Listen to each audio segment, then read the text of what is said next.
স্বাগত ডিবিসি সংবাদে আপনাদের সাথে আছি আমি সুরভি আলম তরুণী। রাজনৈতিক দলগুলো অন্তর্বর্তী সরকারকে ব্যর্থ করতে চাইছে।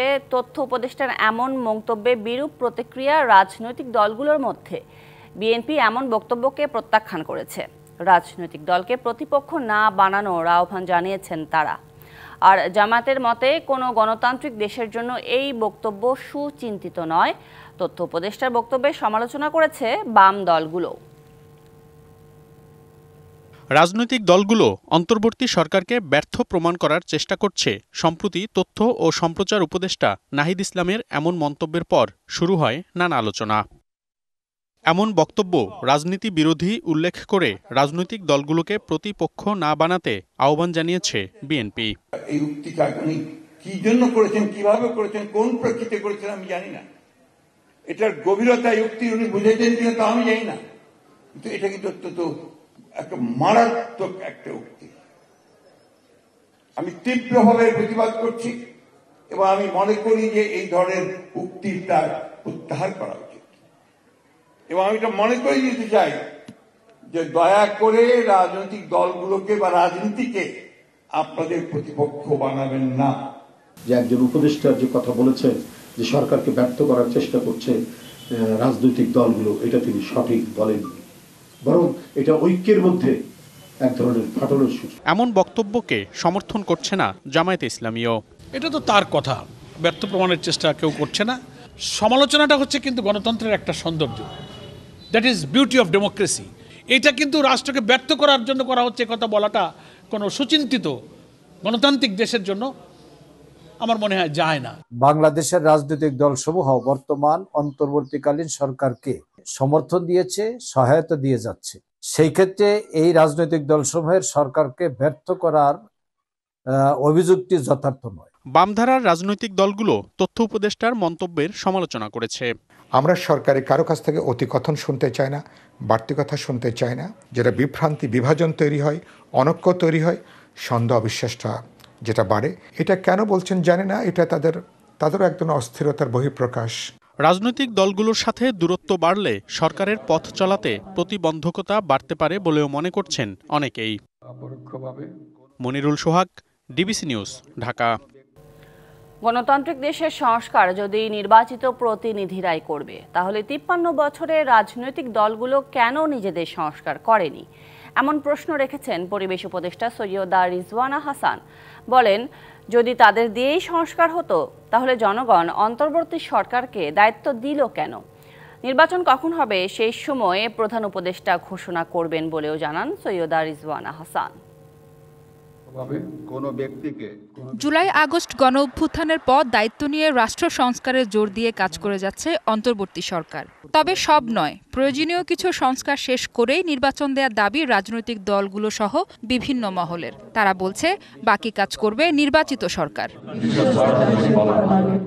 কিন্তু 53 বছরের রাজনৈতিক দলগুলো কেন নিজেদের সংস্কার করেননি এমন প্রশ্ন পরিবেশ উপদেষ্টার। শুক্রবার সকালে রাজধানীর গুলশানের শব্দ দূষণ নিয়ন্ত্রণের সচেতনতা বৃদ্ধি ও গাড়ি চালকদের প্রশিক্ষণ কর্মসূচি শেষে একথা বলেন তিনি।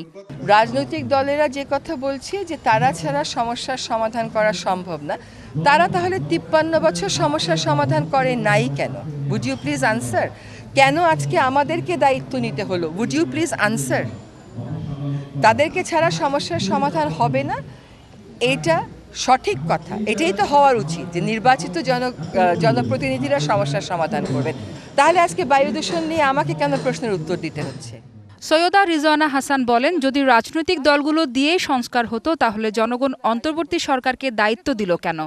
তারা যদি সত্যিকার অর্থে গ্রহণযোগ্য নির্বাচন করতে পারেন তাহলে তারা তো তত্ত্বাবধায়ক সরকারের দাবিটা তুলতেন না। তারা যে আমাদের কাছ থেকে বলছে যে ম্যাপ দিতে হবে, এই করতে হবে, রোড ম্যাপ করতে হবে, তারা কি একটা রোড ম্যাপ দিয়ে দিয়েছে যে এই সমস্যাগুলোর তারা কি করে সমাধান করবে? সংস্কারের কথা তো আমরা বলিনি, জনগণের কাছ থেকেই তো উঠে এসেছে।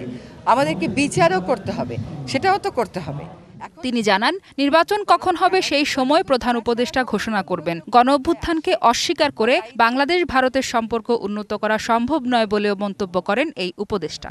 নির্বাচন কত দূর এটা আমাদের সময়ের কথা যদি জিজ্ঞেস করেন, আমাদের মাননীয় প্রধান উপদেষ্টা নিজেই আপনাদেরকে জানাবেন। মাহফুজা বৃষ্টি, ডিবিসি নিউজ, ঢাকা। 24-এর গণ অভ্যুত্থানের চেতনাকে কাজে লাগিয়ে ঐক্যবদ্ধভাবে নতুন বাংলাদেশকে এগিয়ে নেওয়ার আহ্বান জানিয়েছেন জুলাই শহীদ স্মৃতি ফাউন্ডেশনের সাধারণ সম্পাদক সার্জিস আলম। সকালে রাজধানীর কাকরাইলের ডিপ্লোমা ইঞ্জিনিয়ার্স ইনস্টিটিউশনে চাঁপাইনবাবগঞ্জ ফোরামের উদ্যোগে আয়োজিত প্রীতি সমাবেশে তিনি এই আহ্বান জানান। আমরা যদি নিজেরা ঐক্যবদ্ধ থাকি, আমাদের ভিতরে যদি 24-এর ছাত্র জনতার জীবন এবং রক্তের যে স্পিরিট সেটি থাকে, এবং আল্লাহ যদি আমাদের সহায় থাকেন, তাহলে অবশ্যই যেই বাংলাদেশের স্বপ্ন আমরা দেখি, যে উত্তরের স্বপ্ন আমরা দেখি, সেটি আমরা প্রতিষ্ঠা করতে পারব।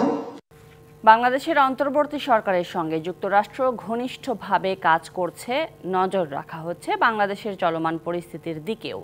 একথা জানিয়েছেন হোয়াইট হাউসের জাতীয় নিরাপত্তা যোগাযোগ উপদেষ্টা জন কিরবি। স্থানীয় সময় বৃহস্পতিবার হোয়াইট হাউসে এক ব্রিফিংয়ে তিনি এসব কথা বলেন। বাংলাদেশের চলমান পরিস্থিতির ওপর নজর রাখছে যুক্তরাষ্ট্র। অন্তর্বর্তী সরকারের সঙ্গে ওয়াশিংটন ঘনিষ্ঠভাবে কাজ করছে। ধর্মীয় ও জাতিগত সংখ্যালঘুদের সুরক্ষায় ইউনূস সরকার প্রতিশ্রুতিশীল। ভারতীয় কোস্ট গার্ডের হাতে আটক বাংলাদেশি ট্রলারের নাবিক ও জেলেদের স্বজনেরা রয়েছে উদ্বেগ উৎকণ্ঠায়। যত দ্রুত সম্ভব স্বজনদের ফিরে পেতে চান তারা। অপহৃত ট্রলার দুটির নাবিকরা জানিয়েছেন, সরকারি পর্যায়ে উদ্যোগ না নিলে তাদের ছাড়বে না ভারতীয় কোস্ট গার্ডের সদস্যরা। গেল 24শে নভেম্বর 78 জেলেসহ বাংলাদেশি ফিশিং ট্রলার এমভি মেঘনা 5 ও লাইলা 2 মাছ ধরতে গভীর সাগরের উদ্দেশ্যে রওনা দেয়। সোমবার রাতে খুলনার হিরন পয়েন্ট এলাকা থেকে ভারতীয় কোস্ট গার্ডের সদস্যরা জাহাজ দুটি ঘিরে ফেলে। পরে ট্রলার দুটিকে নিজেদের জলসীমায় নিয়ে যায় তারা। সোমবার সকালে ছেড়ে দিলে জাহাজ দুটি ফের হিরন পয়েন্ট এসে জাল ফেলতে শুরু করে। ভারতীয় জলসীমায় মাছ ধরার অভিযোগে আবার তাদের ধরে নিয়ে যায় ভারতীয় কোস্টগার্ড। এ নিয়ে পরিবারের সদস্যরা রয়েছেন উৎকণ্ঠায়। এখন আমরা চাইতে নিঃস্বার্থভাবে আমাদের ভাইদেরকে ফিরিয়ে আনা হোক, যত দ্রুত সম্ভব অবিলম্বে। অবশ্যই আশা করি আমাদের অন্যান্য ভাইরা দ্রুত আসুক। ট্রলার দুটি ভারতের উড়িষ্যা রাজ্যের প্যারাদ্বীপ বন্দর থেকে 9 নটিক্যাল মাইল দূরে নোঙ্গর করে রাখা হয়েছে। স্যাটেলাইট ফোনে জাহাজ দুটির ক্যাপ্টেনদের সঙ্গে কথা হয়েছে মালিক পক্ষের। মুক্তি পেতে সরকারের সহায়তা চেয়েছে তারা।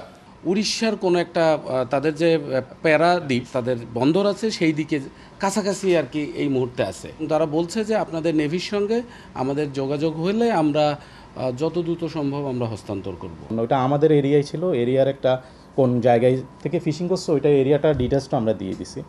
তো আসলে এখানে সবসময় ফিশিং করো, এখান থেকে কখনো ধরে নেওয়ার কোনো আসলে নাই, নজির নাই কখনো। 78 বাংলাদেশি ও ট্রলার দুটি ফেরত পেতে সরকারের পক্ষ থেকে জোর তৎপরতা চলছে বলে জানান সামুদ্রিক মৎস্য অধিদপ্তরের কর্মকর্তা। এই দুটি জাহাজের ব্যাপারে কর্তৃপক্ষকে তাৎক্ষণিকভাবে অবহিত করেছি, কী করণীয় বা কী হতে পারে এই বিষয়ে আমরা পত্র লিখেছি। আর এমনি কোস্টগার্ড নৌবাহিনী তারা জোর তৎপরতা চালাচ্ছে এটা উদ্ধারের ব্যাপারে। এদিকে 78 বাংলাদেশিকে ছাড়ার বিষয়ে ভারতীয় গণমাধ্যমে সংবাদ প্রকাশিত হলেও ট্রলার মালিকরা বলেন এ বিষয়ে তারা কিছুই জানেন না। মাসুদুল হক, ডিবিসি নিউজ, চট্টগ্রাম। সারা দেশে বেড়েছে শীতের তীব্রতা। তাপমাত্রার পারদ প্রতিদিনই নিচের দিকে নামছে। একদিনের ব্যবধানে প্রায় 4 ডিগ্রি কমে আজ দেশের সর্বনিম্ন তাপমাত্রা 8.4 ডিগ্রি সেলসিয়াস রেকর্ড হয়েছে পঞ্চগড়ের তেঁতুলিয়ায়। গত কয়েকদিন ধরে উত্তরের এই জেলায় ঘন কুয়াশায় ঢাকা পড়েছে জেলার পথঘাট। বিকেল হতেই শীতের তীব্রতা অনুভূত হচ্ছে। সন্ধ্যার পর থেকে কুয়াশার কারণে পথঘাটে সামান্য দূরত্বে চলাচল করতে বিপাকে পড়ছেন মানুষ। এদিকে তাপমাত্রা কমার সাথে সাথে বাড়ছে ডায়রিয়া, শ্বাসকষ্ট সহ শীতজনিত রোগ। তবে সবকিছু উপেক্ষা করেই কাজের সন্ধানে বের হচ্ছেন নিম্ন আয়ের মানুষ। এদিকে দক্ষিণ পশ্চিমের জেলা চুয়াডাঙ্গায় আজ সর্বনিম্ন তাপমাত্রা রেকর্ড করা হয়েছে 9.8 ডিগ্রি সেলসিয়াস। গত 3 দিন মধ্যরাত থেকে দিনের বেশিরভাগ সময় কুয়াশায় ঢেকে থাকছে গোটা জেলা। বেলা বাড়ার সাথে সাথে বেড়ে চলেছে কুয়াশার ঘনত্ব। ঘন কুয়াশার কারণে হেডলাইট জ্বালিয়ে চলাচল করছে যানবাহন, প্রয়োজন ছাড়া বের হচ্ছেন না লোকজন। অন্যদিকে ঘন কুয়াশার কারণে প্রায় 6 ঘন্টা বন্ধ থাকার পর দৌলতদিয়া পাটুরিয়া নৌ রুটে ফেরি চলাচল স্বাভাবিক হয়। তো আজকে তো ঠান্ডা একটু বেশি, হাত পা মানে ঠান্ডা এবারে হাত পা কোকড়া হয়ে যায়, বতসামত হয়ে যায়, এইটা আমরা অনুভব করতেছি আর কি। কুয়াশাও খুব মানে ঠান্ডাও খুব, ঠান্ডা তো কষ্ট হয় না, কি করবেন, আলু খেতে মাটি না দিলে তো হয় না। সকালবেলা ভাই খুব ঠান্ডা, খুব শীত, লোকজন নেই রোডে, ভাড়া ভাতা একেবারে নেই। বিএনপি মহাসচিব মির্জা ফখরুল ইসলাম আলমগীর অভিযোগ করেছেন ৭১-এর মুক্তিযুদ্ধ ও স্বাধীনতার ইতিহাস বিকৃত করার ষড়যন্ত্র করা হচ্ছে। ক্ষমতা ফিরে পেতে শেখ হাসিনা প্রতিনিয়ত ষড়যন্ত্র করে যাচ্ছেন বলেও মন্তব্য করেন ফখরুল। ১৪ ডিসেম্বর শহীদ বুদ্ধিজীবী দিবস। ১৯৭১ সালের এই দিনে দখলদার পাকিস্তানি হানাদার বাহিনী বাঙালি জাতির শ্রেষ্ঠ সন্তানদের হত্যা করে। সেই চিন্তা চেতনাকে তারা বাস্তবায়ন করতে পারেনি। দিবসটি উপলক্ষে রাজধানীর রমনায় ইঞ্জিনিয়ারিং ইনস্টিটিউশনে আলোচনা সভার আয়োজন করে বিএনপি। অংশ নেন দলের শীর্ষ নেতৃবৃন্দ। মহান মুক্তিযুদ্ধ ছিল সাধারণ মানুষের যুদ্ধ। তরুণ প্রজন্মের উদ্দেশ্যে মুক্তিযুদ্ধে বুদ্ধিজীবী হত্যার কালো অধ্যায়ের নানা দিক তুলে ধরেন বিএনপি নেতারা। বলেন, মুক্তিযুদ্ধ কোনো দলের যুদ্ধ ছিল না, মুক্তিযুদ্ধ ছিল জনতার। সময়ের ব্যবধানে আওয়ামী লীগ মুক্তিযুদ্ধের সেসব চেতনা পুরোপুরি নষ্ট করেছে। বিগত ফেসিবাদের সময়ে একটি সিস্টেমেটিক ওয়েতে বিভিন্ন প্রক্রিয়ায় বাংলাদেশের টোটাল শিক্ষা ব্যবস্থাকে ধ্বংস করে দেওয়ার জন্য একটা প্রকল্প নেওয়া হয়। বিগত ৫ই আগস্ট পূর্ববর্তী সময়ের সঙ্গে সেই ১৪ই আগস্ট ১৯৭১-এর একটি সাদৃশ্য খুঁজে পায়। বিএনপি মহাসচিব বলেন, অনেক রক্তের বিনিময়ে আজকের বাংলাদেশ। সেই ইতিহাস কেউ যেন নষ্ট না করতে পারে, সে ব্যাপারে সবাইকে সজাগ থাকতে হবে। এখন আবার একটা আমি লক্ষ্য করছি, ৭১ সালকে একটু পিছনে রাখা, যেটা আমি মনে করি যে আরেকটি ইতিহাস বিকৃতির একটা, এটা কোনো নেই, আপনার প্রমাণ নেই, কিন্তু আমার কাছে এটা মনে হয়েছে। এই বিষয়টা থেকে আমাদেরকে সজাগ থাকতে হবে। আমাদের যে মূল ইতিহাস, আমাদের যে ইতিহাস দিয়ে আমরা আজকে এই স্বাধীন বাংলাদেশ, আজকে যে ইতিহাস দিয়ে আছে আমরা এই ২৪-এর ছাত্র গণঅভ্যুত্থানের মধ্য দিয়ে আবার নতুন একটা বাংলাদেশের স্বপ্ন দেখছি, সেই ইতিহাস যেন কেউ বিকৃত না করে। ক্ষমতা ফিরে পেতে প্রতিনিয়ত অপচেষ্টা চালিয়ে যাচ্ছেন শেখ হাসিনা, এমন অভিযোগ আনেন মির্জা ফখরুল। বলেন, দেশের এই ক্রান্তি লগ্নে জাতীয় ঐক্য জরুরি। আপনারা দেখছেন যে আজকে ফ্যাসিস্ট হাসিনা পালিয়ে গিয়ে ভারতে আশ্রয় নিয়েছে। ডিজিটালি সে লন্ডনে আওয়ামী লীগের নেতাকর্মীদের নিয়ে একটা মিটিংও করেছে। অর্থাৎ সে সক্রিয়, সে তার কাজ করছে আবার ঋত ক্ষমতাকে ফিরে পাওয়ার জন্য। তা আমাদের তো তেমন অ্যাক্টিভ হতে হবে, যাতে করে আমরা তাদেরকে প্রতিহত করতে পারি। সাব্বির রোজ, ডিবিসি নিউজ, ঢাকা। সাপ্তাহিক ছুটির দিনেও বায়ু দূষণে বিশ্বের ১২৬টি নগরীর মধ্যে শীর্ষে রাজধানী ঢাকা। সকালের দিকে ঢাকার বায়ুর মান ছিল ২৬২, যা খুবই অস্বাস্থ্যকর হিসেবে বিবেচনা করা হয়। বায়ু দূষণের পরিস্থিতি নিয়ে তুলে ধরা সুইজারল্যান্ড ভিত্তিক প্রতিষ্ঠান IQ Air এই প্রতিবেদন তুলে ধরে। বায়ু দূষণে ২১৭ স্কোর নিয়ে দ্বিতীয় অবস্থানে ছিল ভারতের রাজধানী দিল্লি। গত সোম ও বৃহস্পতিবার ঢাকার বায়ুমান ৩০০-র বেশি ছিল, যা ছিল দুর্যোগপূর্ণ। ঢাকা ও আশেপাশের জায়গায় বেশি দূষণের মধ্যে মার্কিন দূতাবাস, পুরান ঢাকার বেচারাম দেউরি ও ইস্টার্ন হাউজিং রয়েছে। এ পর্যায়ে খেলার দুনিয়ার আপডেট জানাবেন সহকর্মী সারা মাহবুব। সুরভি আলম তরণী, ধন্যবাদ আপনাকে। সবাইকে আমন্ত্রণ খেলার দুনিয়ায়। দেশ বিদেশের খেলাধুলার নানা খবর নিয়ে আপনাদের সাথে আছি সারা মাহবুব। শুরুতেই জানাবো ক্রিকেটের খবর। শেষ হলো আইসিসি চ্যাম্পিয়ন্স ট্রফির বাংলাদেশ ট্যুর। শেষ দিন মিরপুরে হয়েছে প্রদর্শনী। ঘণ্টা দেড়েক হোম অফ ক্রিকেটের মিডিয়া প্লাজায় রাখা হয়েছিল ট্রফি। সেখানে ট্রফি ঘিরে বিসিবির আগ্রহ দেখা যায়নি। দুই পরিচালক থাকলেও একজন ফিরেছেন ছবি না তুলেই। সোনালি একটা ট্রফি, বাংলাদেশ ক্রিকেট সমর্থকদের আজন্ম স্বপ্ন। সেই ট্রফি দেশে আসে, তবে ঘুরতে, পার্মানেন্টলি না। অনূর্ধ্ব ১৯ দলের হাতে ৩বার বড় মঞ্চের ট্রফি আসলেও সিনিয়ররা এখনও সেই খোঁজে। তারপরও বাংলাদেশে আসা চ্যাম্পিয়ন্স ট্রফি ঘিরে সাধারণ মানুষের আগ্রহ দেখা যায় বেশ। ট্রফি ট্যুরের শেষ দিনে রাখা হয়েছিল মিরপুর স্টেডিয়ামের মিডিয়া প্লাজার সামনে। সেখানে সংবাদকর্মীরা সহ বিসিবির কর্মকর্তারা ট্রফির সাথে ছবি তুলেন। কিন্তু চ্যাম্পিয়ন্স ট্রফি ঘিরে বিসিবির খুব একটা আগ্রহ দেখা যায়নি। দুই কর্মকর্তা এসেছিলেন, কিন্তু একজন ট্রফির সাথে ছবি তুলেছেন, অন্যজন না তুলেই ফিরেছেন। অনেক সময় আইসিসির কাছ থেকেও চাওয়া হয় বিসিবির কর্মকর্তাদের সাথে তোলা ছবি। 9 তারিখ চ্যাম্পিয়ন্স ট্রফি আসে বাংলাদেশে। 10 তারিখ যুব ক্রীড়া উপদেষ্টার বাসভবন হয়ে যায় কক্সবাজার। 11 তারিখ কক্সবাজারের সাধারণ মানুষের জন্য চ্যাম্পিয়ন্স ট্রফি করা হয় উন্মুক্ত। পরের দিন ঢাকার একটি হোটেলে সাধারণ মানুষ ট্রফির সাথে ছবি তোলার সুযোগ পান। আর শেষ দিন মিরপুরে রাখা হয় সোনালী ট্রফিটি। শুক্রবার রাতে বাংলাদেশ ছেড়ে যাবে চ্যাম্পিয়ন্স ট্রফি। পরের গন্তব্য সাউথ আফ্রিকা। মামলা Rashid, DBC news, Dhaka. NCL টি20-র প্রথম পর্ব শেষে 4 পয়েন্ট নিয়ে শীর্ষে রংপুর, সমান পয়েন্ট নিয়ে দ্বিতীয় অবস্থানে ঢাকা মেট্রো। এছাড়া একটা করে ম্যাচ জিতে 2 পয়েন্ট রয়েছে বাকিদের নামের পাশে। তবে হোস্ট সিলেট বিভাগ এখনও জিততে পারেনি কোনো ম্যাচ। শুক্রবারের সিলেট ছুটির আমেজে শহর, বিনোদনের খোঁজে মানুষ ছোটে বিকেল নাগাদ।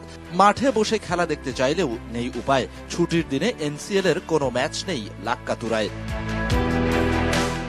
ঘরোয়া লিগে দর্শক হয় না খুব একটা। প্রচারণায় না থাকলেও টিকিট কিনে গ্যালারিতে বসেন কিছু দর্শক।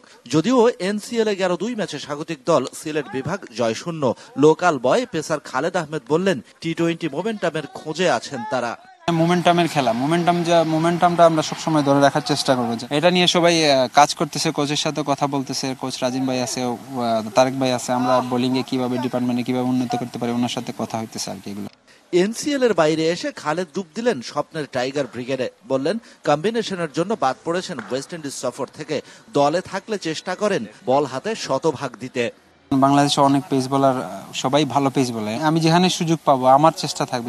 যেহেতু আমাদের ডোমেস্টিক ছিল সব থেকে বড় আসরে, ফিল হইতেছে যে আমিও ন্যাশনাল টিমের মতোই আছি। ন্যাশনাল টিমের এখানে যে খেলাগুলো হচ্ছে।